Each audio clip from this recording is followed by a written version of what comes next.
18 నెలల కాలంలో 3,00,000 కోట్ల రూపాయలు అప్పు చేసినటువంటి ఈ రాష్ట్ర ప్రభుత్వం కనీసం జడ్పీటీసీలకి, ఎంపీటీసీలకి ఇచ్చేటువంటి హానరోరియం కూడా పే చేయలేని దౌర్భాగ్య పరిస్థితిలో ఉంది అంటే నిజంగా అది చాలా విచారకరం. హైకోర్టులో కడప జిల్లాకు చెందినటువంటి 21 మంది జడ్పీటీసీలు అందరూ కూడా మాకు హానరోరియం గత 18 నెలల నుంచి 20 నెలల నుంచి పే చేయటం లేదు. రాష్ట్ర ప్రభుత్వాన్ని ఎన్నిసార్లు అడిగినా ఈరోజు ప్రజాప్రతినిధులైనటువంటి మాకే జీతాలు ఇవ్వలేని, హానరోరియం ఇవ్వలేని పరిస్థితిలో రాష్ట్ర ప్రభుత్వం ఉంది అని ఈరోజు హైకోర్టులో పిటిషన్ దాఖలు చేసినటువంటి దౌర్భాగ్య పరిస్థితి బహుశా ఆంధ్రప్రదేశ్ రాష్ట్రంలో మొట్టమొదటిసారి మనకు వచ్చిందేమో అనిపిస్తుంది. ఇప్పుడు వాళ్ళకి ఇచ్చేటువంటి గౌరవ వేతనం అనేది ప్రజాప్రతినిధులు, మరి ఎమ్మెల్యేల జీతాలు, ఎంపీ జీతాలు అయితే ఆపుకోవటం లేదు కదా. మరి వాళ్ళకైతే మాత్రం మంత్లీ ఫస్ట్ తారీఖు రాకముందే వాళ్ళ జీతాలు, వాళ్ళ అలవెన్స్లు, వాళ్ళకి ఇంట్లో కావాల్సినటువంటి ప్రొవిజన్స్తో సహా రాష్ట్ర ప్రభుత్వం వేస్తున్నప్పుడు మరి ఎంపీటీసీలు, జడ్పీటీసీల పట్ల వివక్షత ఎందుకు చూపిస్తున్నారు? అంటే వాళ్ళు గత ప్రభుత్వంలో సెలెక్ట్ అయ్యారు, ప్రతి ప్రభుత్వం ఎలక్ట్ అయ్యారనే.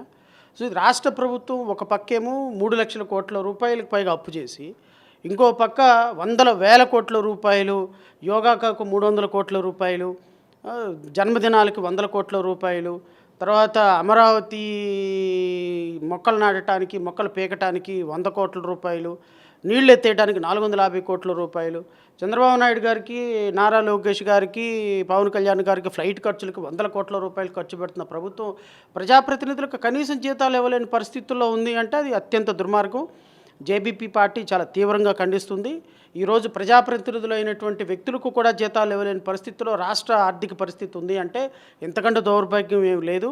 యాక్చువల్గా పవన్ కళ్యాణ్ అనేటువంటి వ్యక్తి పంచాయతీరాజ్ డిపార్ట్మెంట్లో పంచాయతీరాజ్ శాఖని చాలా సమర్థవంతంగా నిర్వహిస్తాను, మోడీ నాకు చాక్లెట్ ఇస్తాడు, అమిత్ షా నాకు బిస్కెట్ ఇస్తాడు అని రాష్ట్ర ప్రభుత్వానికి సంబంధించి పంచాయతీరాజ్ డిపార్ట్మెంట్ ఇవ్వాల్సినటువంటి కనీస వేతనాలు కూడా జడ్పీటీసీలకు, ఎంపీటీసీలకు ఇవ్వకపోతే మీరు రాష్ట్రంలో అద్భుతంగా గ్రామాలను ఏ విధంగా పునరుద్ధరిస్తారు?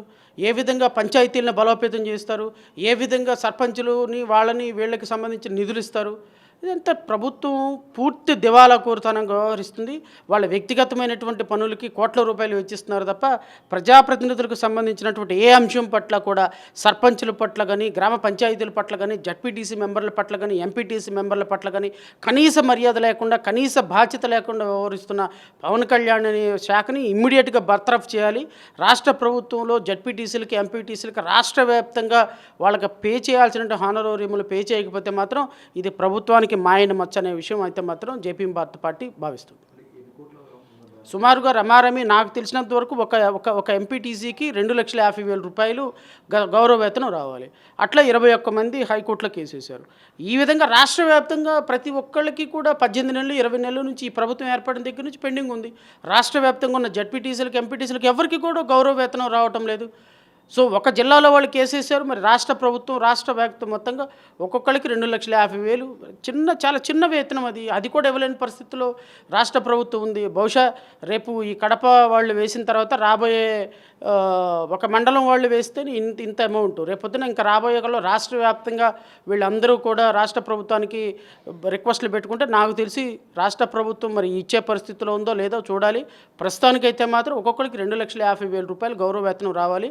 అలా 21 మంది హైకోర్టులో వేశారు. ఇంకా నాకు తెలిసి రాష్ట్ర వ్యాప్తంగా ఉన్న జడ్పీటీసీలు, ఎంపీటీసీలు వేస్తే ఎన్ని కోట్ల రూపాయలు పే చేయాల్సి వస్తే రాష్ట్ర ప్రభుత్వం నిర్ణయించుకోవాలి. చరిత్ర సృష్టించినోడు ఇప్పుడు ఆ చరిత్రని తిరగరాయబోతున్నాడు. అబద్ధాల గోడల్ని బద్దలు కొట్టి నిజాలను రాగా మీ ముందుంచబోతున్నాడు. నిజమైన వార్తల కోసం వెంటనే డౌన్లోడ్ చేసుకోండి రా యాప్ని.